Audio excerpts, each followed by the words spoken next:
উপস্থাপনা সেটাকে ভিত্তি করে যে তামাক কর কেন প্রয়োজন, আমরা এটা নিয়ে কোনো দ্বিমত নাই যে আসলে তামাকের চাহিদা এবং যোগান কমানোর জন্য অনেকগুলো পদ্ধতির মধ্যে তামাক কর একটা সাশ্রয়ী কৌশল, যেটা সারা পৃথিবীতে এটা আসলে ইফেক্টিভ প্রমাণিত হয়েছে। আমরা যদি তামাক কর সঠিকভাবে আরোপ করতে পারি তাহলে আমাদের জনস্বাস্থ্যের উন্নয়ন হবে, আমাদের রাজস্ব আয় বৃদ্ধি পাবে এবং পরিবেশগত উন্নয়ন, মোরাল ভ্যালু যেটা বলেছেন সবগুলো আমরা পাবো। তাহলে আমরা কি তামাক করটাকে বলছি কৌশলী হতে হবে।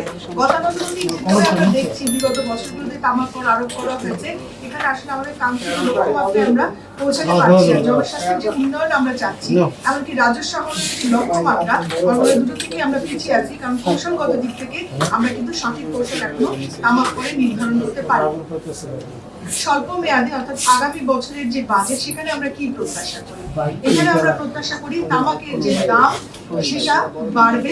চমৎকারভাবে হাসান শাকির যেটা বলছেন সেটার সাথে আমি একমত পোষণ করে বলছি যে তামাকের যে দামগুলো আছে এবং সব ধরনের, আমরা বলছি সিগারেট, বিড়ি, জর্দা, সব ধরনের তামাক দ্রব্যের দাম বাড়বে এবং এটা যে কর আছে সেই করটাও আসলে আমরা বাড়বে। এখন যেটা আমরা আছে অ্যাডভার্টারের পদ্ধতিতে যে করটা দেওয়া আছে, যদি অ্যাডভার্টার অলরেডি সরকার রাখে আগামী বছর, তাহলে এটাকে এমন ভাবে বানানো হোক যেন এই তামাকজাত দ্রব্যগুলো জনগণের ক্রয় ক্ষমতার বাইরে চলে যায়।